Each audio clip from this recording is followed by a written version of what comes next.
Hey YouTube, Captain JGB84. Alright, The Hunger Games Mockingjay Part 2 is good. Look, I'm not going to beat around the bush. If you didn't like Part 1 at all, I don't know if you're going to like Part 2 as much. Me, I think Part 1's a bit of a mixed bag, but there are some goods, but the goods outweigh the bad.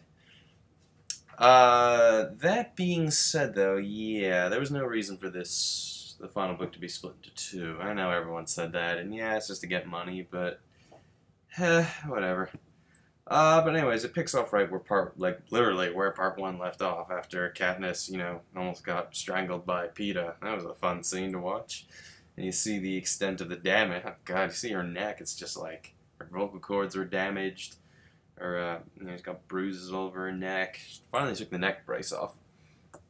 And PETA has just been broken, really. There's a great scene early on where they send Prim in to go talk with PETA, and PETA just loses it. And that's neat. Anyways, the rebellion's going on just at a breakneck pace. They're kind of stuck. They don't know what to do with District 2. And they don't want to put Katniss in the front lines because, well, yeah, it's Katniss. She's meant to be a symbol. Though anyone with a half-thinking head could realize, well, hey, if she dies, they'll just martyr after her. But yeah. But all the stuff from I like how Jennifer Lawrence portrays Katniss and how she's written is done well. She's still suffering from PTSD. She doesn't really want anything to do with anything with this. And there's this great scene where a civilian has a gun to her neck, and he's like, give me a reason to shoot, or give me a reason not to shoot. She's like, I don't have any. Just do it. I don't want to do this anymore. It's like, I'm sick of being just another puppet. Just another puppet for Snow, for Coin, for whoever. I just thought it was a good scene. I think Jennifer Lawrence does it well. But yeah, let's talk about the main sort of thing that I guess people are having problems with, the pacing. Yeah, it's kind of like an ant pushing a brick across a desert. One ant. At times.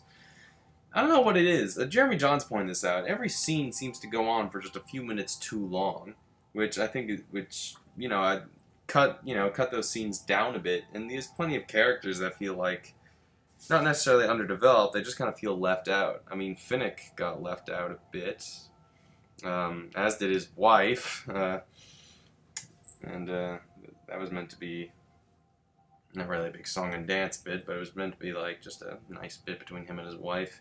You see them get married, but they don't really have lines. Annie, that's her name. Haymitch is kind of left out, considering he's the best character. Crazy axe-wielding chick, Jenna Malone. She's only in it for like 3 scenes. That was so sad. I'll give her credit for going bald, though. That was pretty awesome. And she does get some good bits. One bit, Katniss is hooked up to an IV, and she's just like, I need some. Just steals it. But yeah, it does sort of dive into a lot of the political conspiracy stuff that I like. And that I think made this series good. I like it's hard to talk about without spoilers or comparing it with the book too much, so I'm going to be a bit light on the spoilers. I'll just go over what I liked, just in general. What I liked. I liked, Jennifer Lawrence's Katniss. Josh Hutcherson as PETA was really good. They kept one of my favorite things from the book. There's this little thing he plays, this little kind of game he plays with Katniss. Because, he's been brainwashed, had the shit beaten out of him, and injected with who knows what. There's this little game that he plays with Katniss called Real or Not Real. So he asks her something and then says real or not real, and that sort of helps him put his memory back together. And you can see it coming back a bit. Like, he remembers that Katniss's favorite color is green. Katniss remembers his favorite color is like a sunset orange. And other small things like that. Small moments that really make the character shine. That being said, though, there isn't really a heck of a lot happening. The last third of it, though, is really where everything happens. But the first 2/3, it's kind of just like, alright, we need to get through the city. Gotta be careful, because there's death traps every step of the way. Ugh, some of them. Death and trap, yeah. Very much emphasis on that.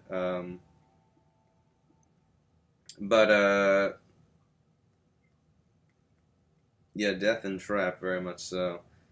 But, yeah, I think And the ending is pretty good too. I like the bits between. My favorite scene though is this is kind of getting to spoilers. My favorite scene though is the bit between. This is like very much spoiler territory, so just spoilers. So just mute the video until I do this again. My favorite scene though is at the end after the capital is defeated basically, and Snow is in his greenhouse. Katniss goes to Snow, and they're just talking for a bit, and then he just says like, "Look, I was planning to surrender. I did not call in that airstrike." And then one line I remember that I'm so glad they kept from the books is when he says, "I thought we agreed not to lie to one another." I just thought that was great, just because then Katniss' eyes just kind of opened up and was like, "Oh shit." And she kills Coin during the public execution of Snow. And I must say, Snow just had the biggest, smirkiest, smug smile on his face. He's just like, I'm about to be executed. I guess he knows it's coming. Spoilers done. But yeah, but no, I think it's enjoyable. I don't think it's necessarily the best of them. I still think I was right, and I said Catching Fire would make the best film version. But it's enjoyable, the characters are good, and the action is pretty well done. And the music. I think the music's pretty good too, especially towards the end. What is it with these book movie things that always have the weird epilogue? It was weird when Harry Potter did it. It was weird when this movie did it. But yeah, I digress. Yeah, the epilogue is just, Peeta and Katniss, they're married and have kids together. It's 10, 15 years in the future or something. But goddamn, they didn't make Jennifer Lawrence look older or anything. Sitting there holding a baby. She looks younger, Jennifer Lawrence. I don't know. I've been all over the place. But yeah, this is definitely better than part one. And I kind of put it, I think I put it second on the hierarchy of Hunger Games films. For me, it goes Catching Fire, Mockingjay Part 2, The Hunger Games, Mockingjay Part 1. I think, yeah. Some good performances, though some characters are definitely left out, but it's just enjoyable. It's what I wanted to see, for the most part. But yeah, that's all I have to say. So what do you guys think? Did you enjoy it? Did you not enjoy it? I don't know.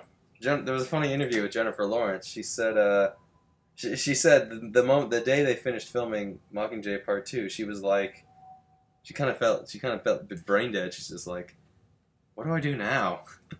Yeah, she loved being part of these films. So yeah, it's sad to see it go, I guess. But that's all I have to say. Sorry if I've been all over the place. I'm just tired and a lot on my mind at the moment.